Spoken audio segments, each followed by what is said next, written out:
I'm on set to make sure things go according to schedule. If it's more than one person, then we typically have a bigger crew because you have more people to mic up and more people to manage. Yes. So I had a couple thoughts there. So I guess my question on top of that, and this kind of is outside of the scope of this episode, but for a message like that, I imagine it doesn't take all day. What's the time span to do like a quick message? So it really is unique to the customer. Okay.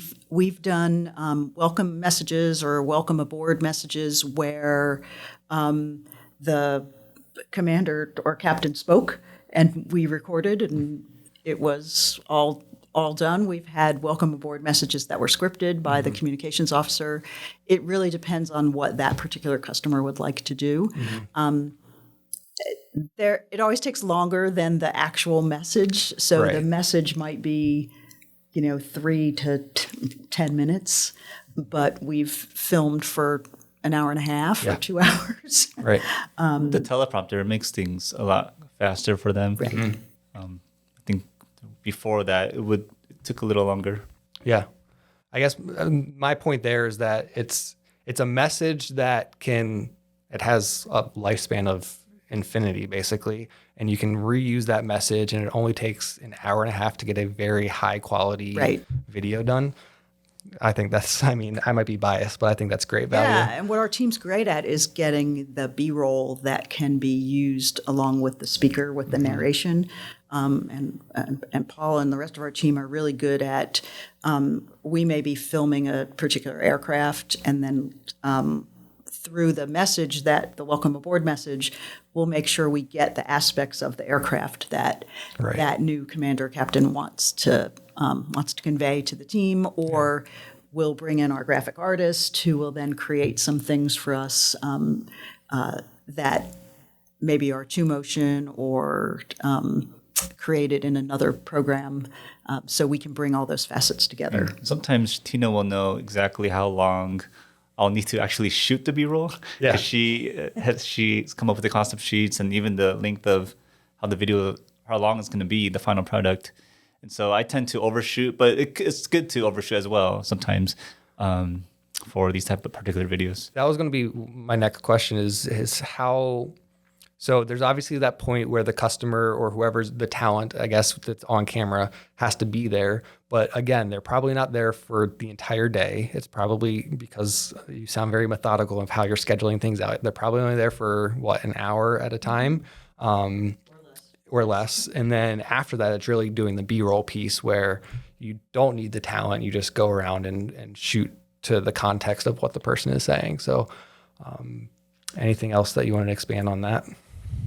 What makes I think our team here at Avian unique is that we're very well versed in the government customer, and so when the customer explains to us the B-roll they would like to use, we can easily find it on the Department of Defense assets or within the program's assets that we know we have permission to use. Yep. So that makes the process a whole lot faster for us. Yes. All right, we went off script a little bit, but I think that was good. What to you guys, I just lost all of my questions. What to you guys makes a successful shoot? We'll talk about challenges a little bit later, but what to you guys is success in a shooting day?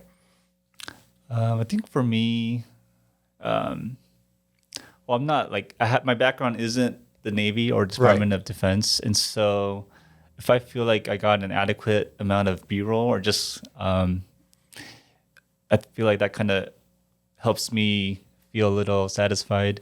It's kind of, I like the overshooting. I like that overshooting process and having enough. Yeah. Because I know we will lose viewers if we're just seeing talking heads. And so we don't want to have to go back to the customer and say, hey, can we come back to your space and shoot more B-roll? Absolutely. We want to get it on that first try.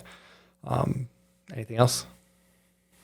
Yeah, well, I think it's really the marriage of the planning side and the creative side. So my goal is to give everyone enough structure to be creative, and to respect our speakers, who are usually higher ranking individuals. We interviewed the executive director at Webster Field, and he was only available between this time and this time. And so we knew we had to be ready. When he showed up, we had to be ready to film. And it was about 1,000,000 degrees that day outside. And so we had to make sure that we were taking care that his appearance on camera was, still the way he intended. And he did a fantastic job and looked great on camera. So he made our job really easy. Yeah. So one of, I guess, a couple things that we kind of keep bringing up in these episodes is that, we're always trying to make the customer's life easier. You guys as a team, I keep saying we because I'm thinking like Avian as a company, but you guys really as the team are trying to keep the customer's life as easy as possible. You give them the schedule so they know when to show up. You don't keep them that long to do the shooting process. You have everything with you to set up and do all the B-roll. So that I think is a major point for us. And then also just giving them that platform to be able to tell their message or deliver their message to their workforce. All right, so that was successes. What about challenges? Is there anything that sticks out in your head as the things that maybe not so much challenging as far as like working with people, but to me, I feel like if I was shooting video on base, the jets going off every once in a while would probably be a big challenge. Are there things like that have happened in the past, and how have you kind of worked around that? Thank you guys so much for watching the first part of this episode. If you want to learn more about our video production team and specifically the virtual tours that they've produced, you can go to avian.com/virtual tours. That's avian.com/virtual tours. You can learn about all of the services that they provide and see some of the videos that they've produced in the past as well. Thank you again for listening to this podcast. Tune in next week for the next part of this episode.